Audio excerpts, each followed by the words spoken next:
بسم اللہ الرحمن الرحیم الحمدللہ رب العالمین والصلاة والسلام علی سید المرسلین وعلی آلہ واصحابہ اجمعین، اما بعد۔ ناظرین، بہت سارے گزشتہ ہفتے اور اس سے گزشتہ ہفتے واقعات ہوئے۔ میں چونکہ اللہ تبارک و تعالیٰ کے فضل و کرم سے رسول اللہ صلی اللہ علیہ وسلم کے روضہ اطہر پہ حاضری اور بیت اللہ شریف میں طواف کے لیے حاضر ہوا تھا، اس لیے ان موضوعات پہ کچھ پہ بات نہیں ہو سکی۔ سب سے پہلے میں بات کروں گا نور مقدم کیس کی۔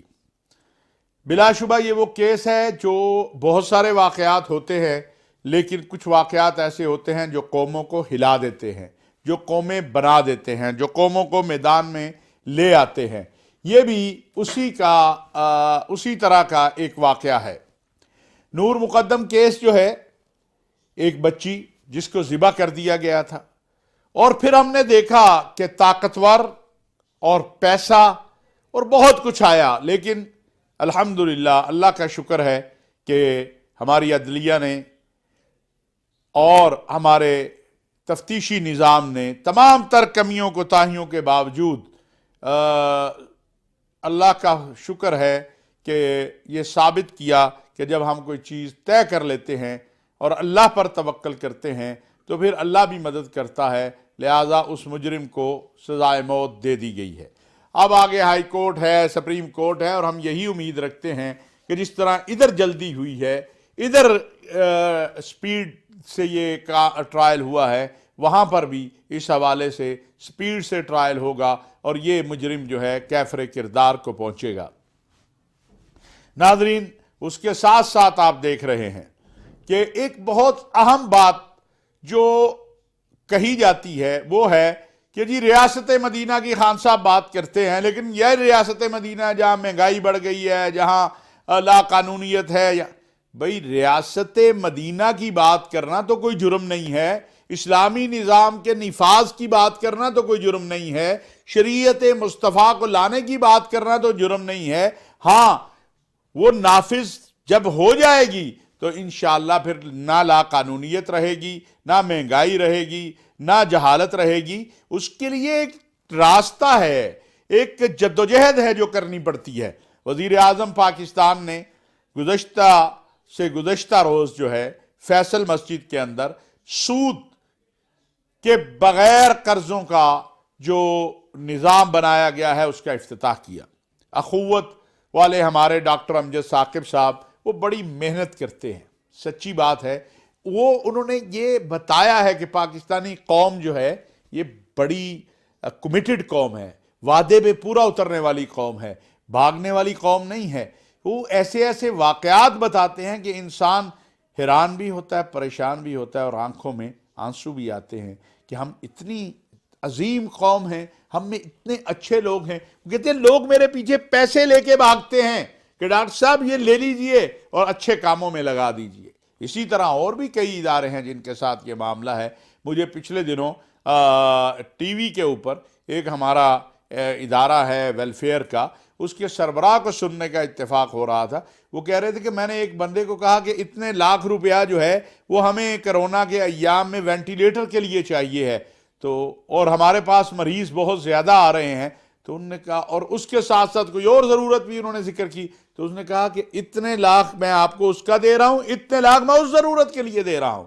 لیکن یہ قوم کو قدموں پہ کھڑا کرنا، بیکاری پن ختم کرنا، ہر شخص کو اس کے کردار اور فعال کے مطابق اس کو جو ہے کام پہ لگانا، یہ بہت بڑا کام ہے۔ اور غیر سودی قرضوں کا جو سلسلہ شروع ہوا ہے یہ ریاست مدینہ کی طرف قدم ہے۔ ناظرین، سود بہت بڑی لعنت ہے، عالمی نظام کی وجہ سے ہم اس میں پھنسے ہوئے ہیں۔ لہٰذا اس سے نکلنا کیسے ہے؟ اس سے ایسے ہی نکلا جا سکتا ہے کہ قوم اپنے آپ کو تیار کرے۔ اس کے لیے بہت محنت کی ضرورت ہے۔ انشاءاللہ ایک دن وہ آئے گا، پاکستان کو بالآخر ہر صورت ریاست مدینہ بننا ہی بننا ہے۔ یہ کی طرز کی ریاست، اس کو بننا ہی بننا ہے، آج نہیں تو کل، کل نہیں تو پرسوں۔ یہ تو ممکن نہیں ہے کہ پاکستان اسی طرح چلتا رہے. پاکستان کی اصلاح بھی ہونی ہے، پاکستان کو اس طاغوتی نظام سے باہر بھی آنا ہے، اور اس کے لیے ہم سب کو محنت کرنے کی ضرورت ہے. اس کے لیے ہم سب کو کوشش کرنے کی ضرورت ہے، گھبرانے کی نہیں بلکہ محنت کی ضرورت ہے. ناظرین، آج کل ایک موضوع فیک نیوز کا بھی چل رہا ہے. کوئی ایک قانون آ رہا ہے جس پر بہت شور ہے. میں کہتا ہوں اگر قانون کی اصلاح کی ضرورت ہے، اس آرڈیننس میں کوئی ایسی چیز ہے تو بیٹھ جائیے. لیکن میرا ایک سوال ہے کہ کیا لوگوں کی عزتیں اچھالنا، لوگوں پہ تہمتیں لگا دینا، ذرائع کر کے جس کی مرضی عزت کو اچھال دیں، ایک جھوٹی خبر جو پھیلائی جاتی ہے ملک کے حوالے سے، اس سے کتنا معاشی اقتصادی نقصان ہوتا ہے.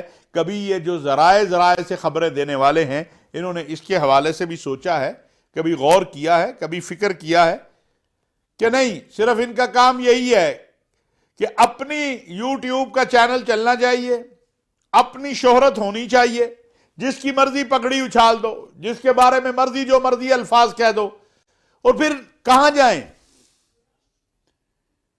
کس کے پاس جائیں؟ اگر آپ ان کے خلاف قانونی کارروائی کرنے جائیں تو کہتے ہیں جی آزادی صحافت کو خطرہ ہے. آپ پر اگر کوئی قانونی بھی کارروائی کرنا چاہے تو آزادی صحافت کو خطرہ ہو جاتا ہے. آپ کسی کی عزت سے کھیلیں تو اس کی عزت کو خطرہ نہیں ہوتا، اس کی اولاد نہیں ہے، اس کے بچے نہیں ہیں، اس کے رشتہ دار نہیں ہیں. جب آپ کسی پہ تہمت لگاتے ہیں، اور میں نے تو اس کو بہت بھگتا ہے، اب آ کے میں بولنا شروع ہوا ہوں، پہلے تو میں جواب بھی نہیں دیتا تھا، کیونکہ ایک صاحب جنہوں نے بہت لمبا چوڑا میرے خلاف لکھا، جب میں انہیں عدالت میں لے گیا تو پھر ساری دنیا آ گئی کہ جی معافی دے دیں، معاف کر دیں جی، غلطی ہو گئی جی. اور ہم بھی لوگ ہیں، پھر کہتے ہیں چلو یار معافی دے دی، پھر اور کیا کرتے، کل آؤ ثابت کرو یار. میں حج پہ بیٹھا تھا، یہاں کیا کچھ چلا دیا، آج تک میں کس کے پاس جاؤں، کس سے کہوں؟ یہی باقی لوگوں کا حال ہے. وزیر اعظم کی اہلیہ جو لاہور آئی نہیں 4-5 ماہ سے، کہہ دیا کہ جی وہ انہیں چھوڑ چھاڑ کے لاہور آ کے آباد ہو گئی ہیں. خود وزیر اعظم بیچارہ بتاتا پھرتا ہے. اگر وزیر اعظم کے ساتھ یہ ہے تو باقی لوگوں کے ساتھ کیا ہوگا، ذرا سوچئے تو صحیح. کتنے، میں کہتا ہوں کسی کا بھی مقدمہ ہے، جو عدالت میں مقدمات ہیں توہین وہ عزت کے، ہت کے، عزت کے، چلائیے جناب، مہربانی کیجئے. قانون تو ہونا چاہیے، سخت سے سخت ہونا چاہیے. کیا آپ اس طرح یورپ میں کر سکتے ہیں؟ کیا آپ اس طرح کسی کی عزت کے ساتھ کھیل سکتے ہیں؟ نہیں کر سکتے آپ. یہ صرف ہمارا وطن ہے، یہاں جو مرضی کر لو، اور جب جواب میں آپ جائیں تو کہتے ہیں جی عزت خطرے میں. یہاں کوئی پانی ٹھنڈا نہ پلائے اور آپ کے پاس مائک کی طاقت ہو، آپ کے پاس ٹی وی کی طاقت ہو، میڈیا کی طاقت ہو، آپ اس غریب کو اس پہ مجبور کر دیتے ہیں، یا وہ خودکشی کرے یا آپ سے چھپتا پھرے معاشرے کے اندر. تو اس حوالے سے میں سمجھتا ہوں جو جینون صحافی دوست ہیں ان کے اگر کوئی تحفظات ہیں تو فواد چودھری صاحب نے تو پہلے بھی اپنے، وہ تو ایسے ملنگ آدمی ہیں، ان کے دروازے تو ہر وقت کھلے رہتے ہیں، تو ان سے بات چیت کی جا سکتی ہے، اس کے لیے بالکل بیٹھا جا سکتا ہے. لیکن اگر یہ خیال ہے کہ یہ جو مرضی کہتے رہیں آپ، اور بالخصوص وہ سلامتی کے ادارے، عدلیہ، ہماری فوج کے جوان جو لا الہ الا اللہ محمد الرسول اللہ اور شہادت کے لیے سرحدوں پہ اپنی جانیں قربان کر رہے ہیں، آپ اس فوج کے خلاف پری پلان 1985 میں ایک پلان بنا تھا کہ پاکستان کی قوم اور فوج کے درمیان رفٹ پیدا کی جائے، پاکستان میں مذہبی تشدد اور تعصب کو ہوا دی جائے. وہ آج تک چل رہا ہے، کوششیں چل رہی ہیں، الحمدللہ اس میں کامیابی نہ ہوئی ہے، نہ ہوگی بھی باذن اللہ تبارک و تعالی. تو یہ باتیں آج کچھ چل رہی تھی، میں نے کہا میں اس کے اوپر کچھ آپ سے عرض کر دوں. اب ناظرین، آج صبح صبح جمعے کا دن ہے، کچھ باتیں دین کی کرتے ہیں. رجب کا مہینہ اختتام کی طرف، شعبان کا مہینہ آ رہا ہے، دعا تو ہم سب کو کرنی ہے۔ ہمارے آقا علیہ الصلاۃ والسلام نے فرمایا ہے کہ اے اللہ ہمیں برکت دے رجب اور شعبان میں، اور ہمیں رمضان تک پہنچا دے۔ آئیے رمضان کی تیاری شروع کریں، آئیے اپنے گھروں کو تلاوت قرآن کریم سے منور کریں۔ اپنے گھر میں قرآن کھولتے نہیں، نماز پڑھتے نہیں، اللہ اکبر کی صدا بلند کرتے نہیں، سجدہ دیتے نہیں، وہ کہتے مولانا صاحب دعا کرو میرے مسئلے حل ہو جائیں۔ مولانا صاحب گھر میں بڑی بے چینی ہے، اس بے چینی کا حل اللہ نے قرآن کریم میں بتایا ہے۔ کیا کہا؟ فَإِذَا قُرِئَ الْقُرْآنُ فَاسْتَمِعُوا لَهُ وَأَنصِتُوا لَعَلَّكُمْ تُرْحَمُونَ، کہ جب قرآن پڑھا جائے تو اس کو سنو اور چپ رہو۔ چلیے اگر آپ کو خود نہیں پڑھنا آتا، پہلے تو خود پڑھنا آنا چاہیے نا قرآن کریم۔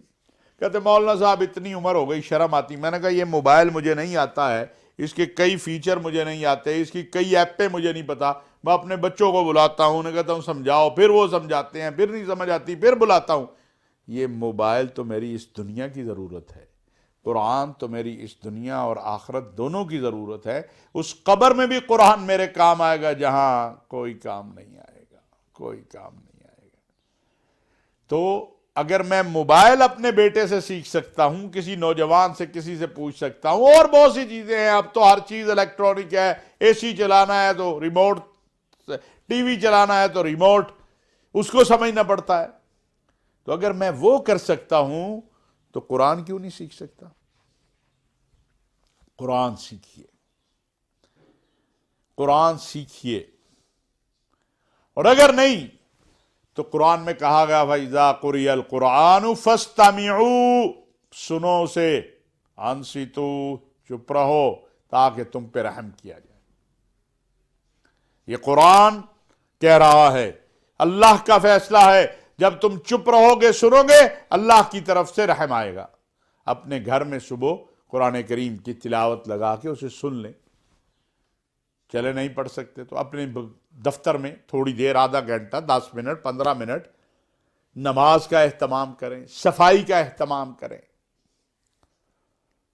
تو دیکھیں رحمت آتی ہے کہ نہیں رہتی ہے۔ مولوی صاحب کی، پیر صاحب کی، بابا جی کی، سب کی موجیں ہیں، وہ آپ کی فیس لے کے آپ کے لیے دعا کر رہا ہے۔ بھئی اپنے لیے خود دعا کیوں نہیں کرتے ہو؟ ہمیں تم لگا ہوا روزگار، خوشی ہے کہ لاؤ بھئی رکھ جاؤ، دعا کر دیں گے۔ وہ آج کل میں نے دیکھا، مجھے اس دن کسی دوست نے بھیجا کہ آن لائن دعا کروائیں، یہ بھی سلسلہ شروع ہو گیا ہے۔ اچھا جی لندن سے بیٹھے ہیں، کتنا جی آن لائن کہاں جا کے دعا کرنی ہے؟ وہ کہتے جی داتا دربار جا کے دعا کرنی ہے جی، جناب بابا فرید کے ہاں دعا کرنی، فلاں صاحب کے ہاں، اتنے ڈالر دے دیں، وہ وہاں سے بھیج رہا ہے، یہ جا کے دعا کر رہا ہے۔ میرے عزیزو، اللہ نے قرآن میں کیا کہا ہے کہ میں تمہاری اس شعرک سے بھی زیادہ قریب ہوں۔ جس سے بابا فرید نے مانگا، جس سے حضرت علی حجویری نے مانگا، جس سے شیخ عبد القادر جیلانی نے مانگا، وہ کہہ رہا ہے اقرب الیک من حبل الورید۔ میں تو بہت، ہم تو خاک بھی نہیں ہیں ان بزرگوں کے سامنے، ان کی عظمتوں کے سامنے۔ یہ اللہ کے ولی تھے، ان کی وجہ سے لاکھوں لوگ دین اسلام میں داخل ہوئے، ان کے کردار، اخلاق، لیکن انہوں نے بھی تو ہمیں کوئی درس دیا ہے کہ نہیں دیا ہے؟ انہوں نے بھی کہا ہے نماز پڑھو، قرآن پڑھو، اپنے گھر کو اللہ کے کلام سے منور کرو، اللہ سے مانگو۔ نماز پڑھنی نہیں، قرآن پڑھنا نہیں، صبح اٹھنا نہیں، تو ابھی کر لیں، ابھی ہم طے کر لیں، ابھی ہم فیصلہ کر لیں کہ ہم نے شعبان کا مہینہ اور رمضان کا مہینہ کیسے گزارنا ہے۔ دیکھیے رسول اللہ صلی اللہ علیہ وسلم نے رمضان کے علاوہ جس مہینے میں سب سے زیادہ روزے رکھے وہ شعبان کا مہینہ ہے۔ لہٰذا آج سے طے کر لیں کہ آدھا سپارہ یا ایک سپارہ، اگر زیادہ وقت تو نکالنا ہوتا ہے کہ جی میں نے آدھا سپارہ پڑھا ہوا نہیں ہوں تو سنوں گا روز، پڑھا ہوا ہوں تو پڑھوں گا روز، تاکہ ایک قرآن کریم آپ کا شعبان میں ختم ہو جائے اور 2 کم از کم آپ قرآن، بلکہ 3، پہلے 10 دن میں ایک قرآن کریم، دوسرا اور تیسرا۔ رمضان قرآن کا مہینہ ہے، تو اس طرف بھی توجہ جو ہے وہ آپ کو کرنی ہوگی، اس طرف آپ توجہ کیجئے اور خوب اللہ سے مانگیے، اللہ ہی دینے والا ہے، وہی سارے مسائل کو حل کرنے والا ہے، اسی کی طرف توجہ سے مسائل حل ہوں گے، اور اپنے آپ کو مستعد کیجئے اور اپنے آپ کو تیار کیجئے رمضان کے لیے، روزوں کے لیے۔ اور جن لوگوں نے زکوٰۃ نہیں دی، یہ ہمارے ہاں ایک تصور ہے کہ رمضان میں زکوٰۃ دیں گے، نہیں بھائی، زکوٰۃ تو اس وقت آپ پر واجب ہو گئی، فرض ہو گئی جس وقت آپ کو 1 سال گزر گیا، لہذا زکوٰۃ جو ہے اس کو ادا کیجیے، اس میں کوتاہی نہ کریں۔ میری بہنیں جن کے پاس سونا ہے 7.5 تولے 7 تولے سے اوپر، ان کو زکوٰۃ کے لیے جو ہے تیاری کرنی چاہیے۔ جو تمام ہر ایک کو اپنا نصاب معلوم ہے، جو صاحب نصاب لوگ ہیں، اگر سال گزر گیا ہے تو ان کو زکوٰۃ کے حوالے سے جو ہے وہ فوری طور کے اوپر توجہ کرنی چاہیے اور اس طرف جو ہے ان کو متوجہ ہونا چاہیے۔ ناظرین، آخر میں آپ نے دیکھا کہ گزشتہ دنوں جو ویٹیکن کے بشپ ہیں، چرچ آف لندن، برطانیہ کے سربراہ ہیں، وہ پاکستان تشریف لائے۔ یہ بہت بڑی شخصیت ہیں مسیحی دنیا کی، اور پوپ کی طرح ان کا احترام پوری دنیا میں پایا جاتا ہے، اور پاکستان میں ان کا آنا بلا شبہ جہاں مسیحی ہمارے بھائیوں کے لیے بڑی خوشی کی بات تھی، وہاں اہل پاکستان کے لیے بھی کہ ایک ایسا مذہب جس کے ماننے والے پاکستان میں بہت بڑی تعداد میں ہیں، اور اہل کتاب سے تو ہمارا بہت تعلق ہے، اس کے ایک اتنی بڑی شخصیت پاکستان میں آئی۔ انہوں نے لاہور میں گرینڈ جامعہ مسجد بحریہ کا دورہ کیا، اور وہاں پر جو ہے انہوں نے ایک پیس سینٹر کا بھی افتتاح کیا۔ پھر وہ پشاور گئے اور اس چرچ میں گئے جہاں پر خودکش حملہ ہوا تھا۔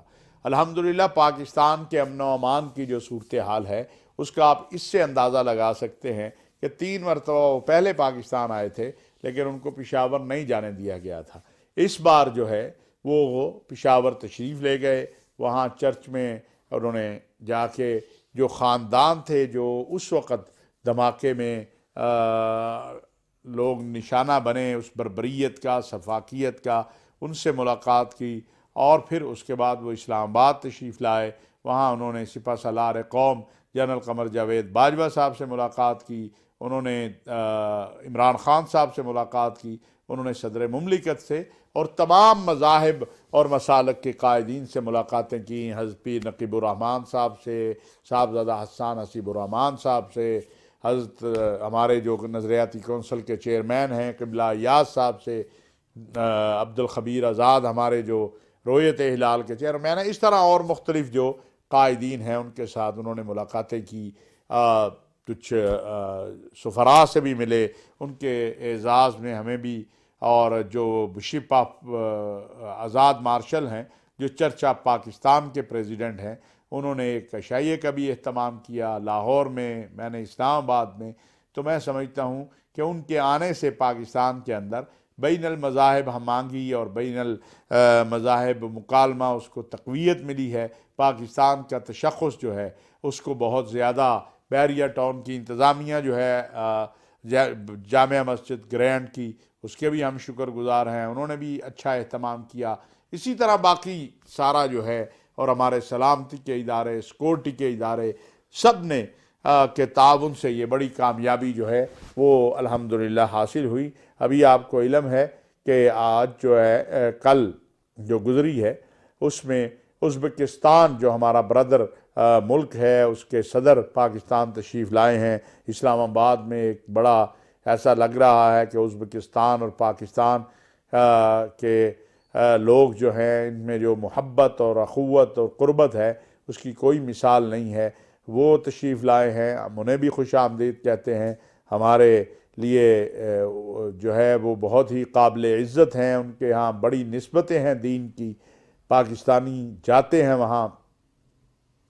اور یہ اسی طرح ہے کہ پاکستان کی ایک آزاد خود مختار خارجہ پالیسی جو ہے، انشاءاللہ کل میں اس پہ بات کروں گا کچھ چیزوں کے اوپر، جن میں وزیر اعظم پاکستان کا روس جانا بھی ہے اور خارجہ پالیسی کے حوالے سے بھی ہے۔ لیکن آخر میں یہ بات کہتا چلا جاؤں کہ یوکرائن کے مسئلے پر پاکستان کا موقف بڑا واضح ہے کہ ہم جنگ نہیں، امن چاہتے ہیں، مذاکرات چاہتے ہیں۔ روس کو اور یوکرائن کو بیٹھ کر معاملات کو حل کرنا چاہیے۔